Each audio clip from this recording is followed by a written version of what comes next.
Finally Ajithkumar ஃபேன்ஸுக்கு ஒரு treat. 2025 April மாசம் கடைசியா குட் பேட் அக்லி படத்துல நடிச்சு கொடுத்துட்டு அவரோட பேஷனை நோக்கி போனாரு அஜித் அண்ணா. அதுக்கடுத்து இப்பதான் நடிக்க திரும்ப வந்திருக்காரு. படத்தோட நேம் ரிவீல் பண்ணியிருக்காங்க, டேர் டெவில். படத்தை நம்ம சாலின் மேம் தான் ப்ரொடியூஸ் பண்றாங்க.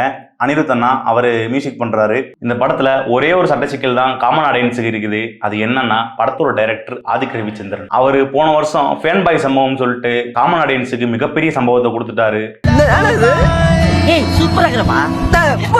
தயவு செய்து ஆதிக்கண்ணா அந்த மாதிரி ஒரு சம்பவம் மட்டும் இந்த படத்துல பண்ணிடாதீங்க. நீங்க பாட்டுல டக்குன்னு மூச்சிலே முடிச்சு விடுவேன் அப்படின்னு சொல்லிட்டு டைலாக் வச்சுட்டு போயிருவீங்க. இங்க நாங்க படத்தை பார்த்துட்டு மூச்சு நின்று போய் வெளியே வருவோம்.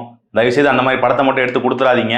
அஜித் ஃபேன்ஸ் நிறைய பேர் அந்த படம் நல்ல படம் அப்படின்னு சொல்லிட்டு முட்டு கொடுத்தாலும் அது ஒரு காட்டு மொக்க படம் தான். ஃபேன் பாய் சம்பவம்னு சொல்லிட்டு படத்துல ரெஃபரன்ஸ் வச்சா பரவாயில்ல, ரெஃபரன்ஸ்லேயே படத்தை வைக்காதீங்க. இந்த படத்துலையும் டேர் டெவில்ஸ் அந்த படம் வந்து வெற்றி பெற என்னுடைய வாழ்த்துக்கள்.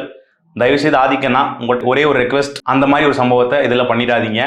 அதுக்கு மேலேயே அதுதான் பண்ணுவீங்கன்னா அவன் வரல இவன் வரல எவன் வரலாலும் நான் வரல. ரொம்ப நாள் கழிச்சு அஜித் அண்ணாவை ஸ்க்ரீனில் பார்க்கறதுக்கு எனக்கும் சந்தோஷமா தான் இருக்குது. அந்த போஸ்டரை பற்றி நீங்கள் என்ன நினைக்கிறீங்கன்னு கமெண்ட்ல சொல்லிட்டு போங்க.